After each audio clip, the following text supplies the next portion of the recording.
Very good morning and welcome to my online classes. I am doctor Ashok Yadav. और बच्चों, हम बात कर रहे हैं फाइलम कॉर्डेटा के विषय में। पिछले वीडियोस में बच्चों हम लोगों ने सुपर क्लास टेट्रापोडा के क्लास एम्फीबिया के बहुत सारे यूनिक कैरेक्टरिस्टिक को देखा। साथ में ही बच्चों हम लोगों ने क्लास एम्फीबिया के क्लासिफिकेशन को भी बहुत अच्छे से पढ़ा। आइए बच्चों, एम्फीबिया के कुछ और विशेष कैरेक्टरिस्टिक हैं जो इनका एक यूनिक कैरेक्टरिस्टिक आप कह सकते हैं, जो है नियोटीनिया एंड पीडोजेनेसिस। तो आइए आज हम नियोटीनिया एंड पीडोजेनेसिस के विषय में बात करते हैं कि एम्फीबिया में ये जो एक स्पेशल कैरेक्टर्स पाया जाता है वो क्या होता है और किस स्पेशल एम्फीबियंस में ये नियोटीनिया पीडोजेनेसिस का कैरेक्टर पाया जाता है। तो आइए समय जाया न करते हुए बच्चों हम सीधे बात करते हैं कि what is the neoteny and paedogenesis. The term neoteny and paedogenesis was coined by Kollmann. अर्थात ये जो शब्द है बच्चों नियोटीनी और पीडोजेनेसिस, वो सबसे पहले किसने दिया था बच्चों? कोलबॉर्न ने दिया था। सम यूरोडेल्स एग्जिबिट्स नियोटीनी एंड पीडोजेनेसिस। अर्थात कुछ क्लास एम्फीबिया के कुछ ऐसे यूरोडेल्स होते हैं बच्चों। यूरोडेल्स का मतलब आप जानते हैं कि ऐसे एम्फीबियंस जिसमें क्या पाई जाए बच्चों? टेल पाई जाती है। तो कुछ यूरोडेल्स में ये नियोटीनी और पीडोजेनेसिस का कैरेक्टरिस्टिक पाया जाता है, सब में नहीं बच्चों, कुछ में। The most sticking examples is that of the tiger salamander, that is the Ambystoma tigrinum of America. और ये बच्चों अमेरिका में पाए जाने वाला एक स्पेसिमेन, एक स्पीसीज है, that is known as the tiger salamander, जिसे हम एम्बाइस्टोमा टाइग्रिनम कहते हैं। उसमें नियोटीनी एंड पीडोजेनेसिस पाया जाता है बच्चों। तो आइए बात करते हैं कि कैसा दिखता है ये। It's poisonous skin has round yellow and orange spots all over the body. बच्चों आप सैलामेंडर, हालांकि मैं पिछले वीडियोस में बच्चों आपको डिस्क्रिप्शन बॉक्स में एक फिगर दिया है, उसमें आप देख लेंगे तो आपको समझ में आ जाएगा कैसा दिखता है ये।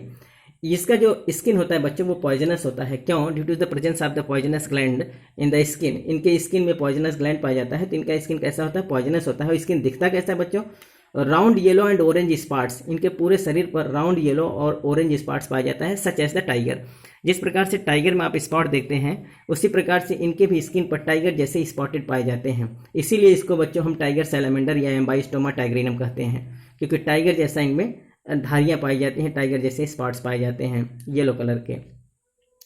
ठीक बच्चों, एक चीज़ और भी जानिए बच्चों, आप इकोलॉजी में जानेंगे कि नेचर में जो जितना ही अट्रैक्टिव स्पीसीज आप देखेंगे, जितना ही कलरफुल स्पीसीज आप देखेंगे, जितना ज़्यादा सुंदर स्पीसीज दिखाई देंगे, समझिए वो हमारे लिए उतना ही खतरनाक है, उतना ही ज़्यादा हमारे लिए पॉइजनस है। क्यों? क्योंकि उनमें कलर ही अट्रैक्शन का कारण होता है बच्चों। इसलिए इसमें एक वार्निंग कलरेशन होता है। आप इकोलॉजी में पढ़ेंगे नेचर, अर्थात नेचर में विद्यमान जितने भी अट्रैक्टिव एनिमल्स हों, समझिए उससे आपको क्या होना है? अवेयर रहना है। क्यों? क्योंकि वो हमारे लिए कहीं हिंसक हो सकते हैं, हमारे लिए खतरनाक हो सकते हैं और हमारे लिए वो पॉइजनस हो सकते हैं बच्चों। तो इनके लिए जो एक बिहेवियर होता है that is known as the warning coloration. तो ये वार्निंग होता है, नेचर का एक अनाउंसमेंट है कि आप इनसे इनके लिए क्या है? एक वार्निंग है कि आप इनसे दूर रहें, दूरियां बनाए रखें। क्यों? क्योंकि वो आपके लिए खतरनाक हो सकते हैं। ठीक बच्चों, तो आइए हम बात करते हैं। Because of some hormonal deficiency और lack of the iodine in water, the larvae fails to metamorphose and retain their 3 pairs of the external gills along with their aquatic life, but become sexually mature to produce young ones. very most important बच्चों, ये आप highlight करेंगे और इसको आप remark करेंगे। इसमें ये कहा जा रहा है कि बच्चों जो अभी आप पढ़ रहे हैं जो टाइगर सैलामेंडर्स होता है एम्बाइस्टोमा टाइग्रिनम में, इसमें कुछ हार्मोन्स की डिफिशियंसी से। कौन सा हार्मोन्स बच्चों? Thyroxine hormones. ठीक बच्चों, थायराइड स्टिमुलेटिंग हार्मोन्स जो होता है बच्चों वो रिस्पॉन्सिबल होता है थायरॉक्सिन के सिक्रेशन के लिए। तो थायरॉक्सिन हार्मोन्स की डिफिशियंसी से या वाटर में आयोडीन की कमी से जो लार्वा होता है बच्चों उनमें मेटामॉर्फोसिस की प्रक्रिया फेल्स हो जाती है। क्यों? क्योंकि मेटामॉर्फोसिस कराने के लिए यहाँ आयोडीन और थायरॉक्सिन हार्मोन से रिस्पॉन्सिबल होता है बच्चों। जब वाटर में आयोडीन की कमी हो जाती है या फिर उस एनिमल्स में अर्थात टाइगर सैलामेंडर में थायरॉक्सिन हार्मोन्स का जो सिक्रेशन है वो इम्प्रॉपर हो जाए, डिफिशियंट हो जाए, तो उसमें जो लार्वा है बच्चों उसमें मेटामॉर्फोसिस की प्रक्रिया रुक जाती है। अर्थात लार्वा मेटामॉर्फोसिस करके यंग नहीं बन पाता है। तो फिर कैरेक्टर्स कैसा दिखाई देगा बच्चों? अर्थात उसमें लार्वा का ही कैरेक्टर दिखाएगा। तो लार्वा का कैरेक्टर क्या होगा? उनमें 3 पेयर्स जो एक्सटर्नल गिल्स हैं बच्चों वो हर समय बने रहेंगे और जब उसमें गिल्स बना है तो वो कौन सा जीवन जीने के लिए रिस्पॉन्सिबल होंगे बच्चों, जलीय जीवन, तो वो एक्वाटिक लाइफ ही जीते रहते हैं। जबकि अडल्ट सैलामेंडर क्या करता है बच्चों, जैसे वो लार्वा से मेटामॉर्फोसिस करके अडल्ट बन जाता है तो उसमें श्वसन की प्रक्रिया जो होती है लंग्स के द्वारा होने लगता है और वो टेरेस्ट्रियल लाइफ जीता है। परंतु कुछ कमी हो जाने के कारण, जैसे आयोडीन की कमी हो जाने से और थायरॉक्सिन हार्मोन्स का सिक्रेशन इम्प्रॉपर हो जाने से वो हर्ष में लार्वल कंडीशन में ही बना रहता है और वो जलीय जीवन व्यतीत करने के लिए बाध्य हो जाता है और उसमें गिल्स पाया जाता है। क्योंकि वो जल में है तो जल में जो डिजॉल्व ऑक्सीजन किसके द्वारा लेगा, गिल्स के द्वारा। लेकिन एक और घटना क्या घटती है बच्चों, उससे भी इंटरेस्टिंग चीज क्या है, but sexually mature to produce young ones, अर्थात मार्फोलॉजिकली तो बच्चों वो क्या है, इमेच्योर है, मार्फोलॉजिकली वो लार्वल अवस्था में है, लेकिन वो सेक्सुअली मेच्योर हो जाता है, अर्थात बच्चा पैदा करने योग्य हो जाता है। अर्थात उसकी रिप्रोडक्टिव सिस्टम क्या होती है, मेच्योर हो जाती है, लेकिन मार्फोलॉजिकली वो इमेच्योर होता है। तो सैलामेंडर में यही कंडीशन होता है बच्चों कि उसमें जब मार्फोलॉजिकली इमेच्योर कंडीशन है वो नियोटिनी कही जाती है और सेक्सुअली मेच्योर जो कंडीशन स्टेजेस है बच्चों वो पीडोजेनेसिस कही जाती है। तो आइए हम आगे बात करते हैं। These morphologically immature but sexually mature stage of the larvae of the tiger salamander is called as the axolotl। ठीक बच्चों, वेरी वेरी मोस्ट इंपॉर्टेंट। तो ये कहा जा रहा है मॉर्फोलॉजिकली इमेच्योर, अर्थात जब शारीरिक रूप से ये अपरिपक्व बट सेक्सुअली मेच्योर स्टेज जो लार्वा में पाया जाता है, किसके लार्वा में, टाइगर सैलामेंडर के लार्वा में मॉर्फोलॉजिकली इमेच्योर और सेक्सुअली मेच्योर जो अवस्था पाई जाती है बच्चों, इसी को हम क्या कहते हैं, एक्सोलॉटल कहते हैं। अर्थात टाइगर सैलामेंडर के एक्सोलॉटल लार्वा में नियोटिनी और पीडोजेनेसिस दोनों कैरेक्टर्स पाए जाते हैं। नियोटिनी वो इस रूप में कहे जाते हैं क्योंकि वो मॉर्फोलॉजिकली इमेच्योर होते हैं, और जबकि पीडोजेनेसिस वो इस रूप में कहे जाते हैं क्योंकि वो सेक्सुअली मेच्योर होते हैं। तो आइए हम बात करते हैं। So we can say that, इसलिए हम ये कह सकते हैं बच्चों कि retention of larval characteristics that is the morphologically immature by them is neoteny. अर्थात किसी भी लार्वा में जब वो मॉर्फोलॉजिकली इमेच्योर बना रहता है बच्चों तो उस कंडीशन को हम नियोटिनी कहते हैं। And reproduction by them that is the sexually maturity is paedogenesis. अर्थात उनमें जो रिप्रोडक्शन की प्रक्रिया होती है, अर्थात सेक्सुअली जो मेच्योरिटी उनमें पाई जाती है वो पीडोजेनेसिस कही जाती है। अर्थात morphologically immature is known as the neoteny while the sexually maturity stage of the larva is known as the pseudogenesis।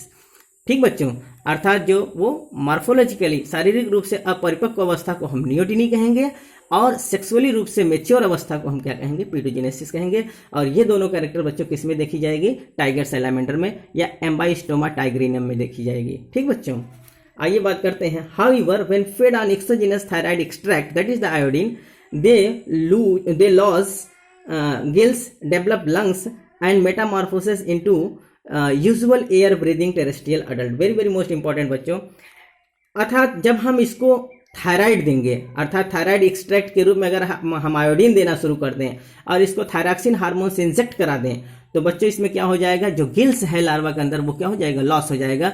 अर्थात गिल्स समाप्त होकर वो किस में बदल जाएगा, लंग्स में कन्वर्ट हो जाएगा और वो लार्वा मेटामॉर्फोसिस करके अडल्ट बन जाएगा और वो क्या करेगा, टेरेस्ट्रियल लाइफ जीने लगेगा। अर्थात उसमें किस प्रकार से ब्रीदिंग होने लगेगी बच्चों, अर्थात उसमें ड्राई एयर वो लेने लगेगा, अर्थात लंग्स के द्वारा ब्रीदिंग करने लगेगा। उसे हम कहते हैं एयर ब्रीदिंग, अर्थात वो एयर ब्रीदिंग लेने लगेगा, अर्थात जल पर डिपेंड, अब वो टेरेस्ट्रियल लाइफ जीने के लिए योग्य हो जाएगा। ठीक बच्चों, लेकिन कब, जब हम बाहर से उसको एक्सोजीनस थायराइड एक्सट्रैक्ट, अर्थात जब हम बाहर से आयोडीन दे दें और क्या दे दें, थायरॉक्सिन हार्मोन से इंजेक्ट कर दें, तो वो जो लार्वा है बच्चों उसमें क्या हो जाएगा, मेटामॉर्फोसिस की प्रक्रिया हो जाएगी और वो लार्वा फिर अडल्ट में कन्वर्ट हो जाएगा। अर्थात वो जिसमें गिल्स था वो गिल्स कन्वर्ट हो जाएगा लंग्स में, और जो टेरेस्ट्रियल लाइफ जीता था वो एक्वाटिक लाइफ जीने के लिए रिस्पॉन्स था या फिर बाध्य था, अब वो किस प्रकार का जीवन जिएगा बच्चों, टेरेस्ट्रियल जीवन जीने के लिए कैपेबल हो जाता है। ठीक बच्चों, आइए हम बात करते हैं retention of larval or embryonic cartilaginous skeleton in adult cartilaginous species and presence of the larval gills in some adult salamander is the example of the neoteny। very most important बच्चों, आप नियोटिनी किस में देखेंगे तो बच्चों कार्टिलेजिनस फिशेस जो होती हैं, जिनको हम कार्टिलेजिनस फिशेस के नाम जानते हैं, तो कार्टिलेजिनस फिशेस में बच्चों उनका जो इंडोस्केलेटन होता है वो टोटली किसका बना होता है? कार्टिलेजिनस का। अर्थात जो लार्वल स्टेज में कार्टिलेजिनस इंडोस्केलेटन होता है, कार्टिलेज का बना हुआ इंडोस्केलेटन होता है, वो अडल्ट अवस्था में भी कार्टिलेज का बना इंडोस्केलेटन वैसे रिमेन सेम बना रहता है, अर्थात उसमें बोनी नहीं हो पाता, अर्थात वो कार्टिलेज का बना ही इंडोस्केलेटन रह जाता है। तो ये एक प्रकार का कैसा एग्जाम्पल होगा बच्चों? नियोटिनी, क्योंकि जब ये अडल्ट होता तो वो कार्टिलेजिनस जो कार्टिलेज जो है इंडोस्केलेटन जो कार्टिलेजिनस था वो कन्वर्ट होना चाहिए बोनी में, लेकिन कार्टिलेजिनस फिशेस में ये कैरेक्टर नहीं होता, अर्थात उनमें जो लार्वल स्टेज में कार्टिलेजिनस इंडोस्केलेटन पाया जाता है वो अडल्ट हो जाने के बाद भी कार्टिलेज की बनी इंडोस्केलेटन पाई जाती है। It is the type of the नियोटिनी।